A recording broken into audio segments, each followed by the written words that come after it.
Bonjour à tous et bienvenue dans votre pastille informative des questions liées à l'actualité du Cameroun. Cette semaine, nous célébrons la femme, avec pour thème « Leadership féminin pour un futur égalitaire dans un monde de la Covid-19 ». À tout seigneur, tout honneur, nous ouvrons cette page avec Delphine Zanga Tsogo, l'une des toutes premières femmes ministres en Afrique noire. Dans un pays où aucune femme n'a jamais figuré parmi les 4 premières places de l'ordre protocolaire, présidence de la République, présidence du Sénat, présidence de l'Assemblée nationale, présidence du Conseil économique et social. Delphine Zanga Tsogo, décédée le 16 juillet 2020 à Yaoundé, aura néanmoins marqué de son empreinte son passage sur Terre. Militante féministe, femme de lettres, députée, ministre du Cameroun et haute fonctionnaire de l'ONU, Delphine Zanga Tsogo fut la toute première femme ministre au Cameroun. De son parcours, l'on retient que Delphine Zanga Tsogo est née en décembre 1935 dans la localité de Lomé, dans l'est du Cameroun. Elle suit ses études secondaires au lycée de Douala jusqu'en 1955. Puis, elle part pour Toulouse où elle obtient un diplôme d'infirmière d'État. En 1960, elle rentre au Cameroun et travaille dans les hôpitaux de Yaoundé, Garoua et Tchang. En 1964, Delphine Zanga Tsogo devient présidente nationale du Conseil des femmes du Cameroun. En 1965, elle est élue députée à l'Assemblée nationale du Cameroun, affiliée au parti au pouvoir l'Union nationale camerounaise. En 1970, elle est nommée ministre adjointe de la Santé publique, puis vice-ministre de la Santé publique en 1972 et enfin ministre des Affaires sociales en 1975, un poste qu'elle occupe jusqu'en 1985. À sa mort, à 85 ans, elle était membre du Conseil électoral Election Cameroun. Alice Com, qui porte bien ses 75 ans, est la toute première femme à exercer la profession d'avocate au Cameroun.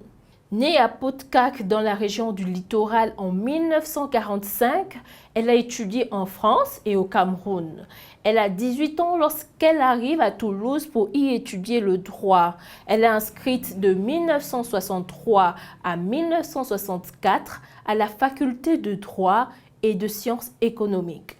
Elle revient ensuite au Cameroun, son pays natal, pour finaliser sa formation.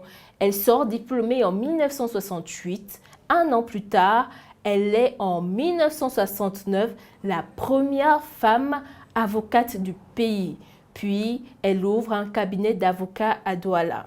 Le métier d'avocat est en effet à l'époque réservé aux hommes et pour la plupart des hommes blancs. Elle se consacre au début de sa carrière à la défense des victimes de violences policières et de discrimination.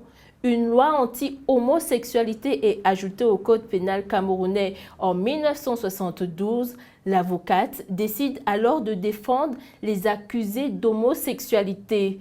Militante du Social Democratic Front SDF en 1990, elle va plus tard se rallier au RDPC dans l'optique de défendre la cause des veuves et des orphelins. Elle préside l'association des avocates au Cameroun dont elle est membre fondatrice. En 2012, The New Yorker la sacre femme africaine de l'année. Nous terminons cette brève présentation de ces femmes pionnières par Christine Djema, la première femme pilote au Cameroun. En effet, Christine Djema pilote un Boeing 737 de la compagnie Camerco depuis le lancement de cette dernière.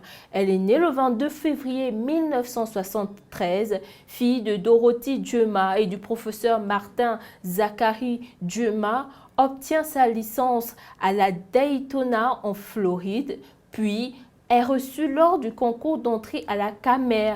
Ensuite, Christine devient pilote sur Beechcraft après repasser des examens.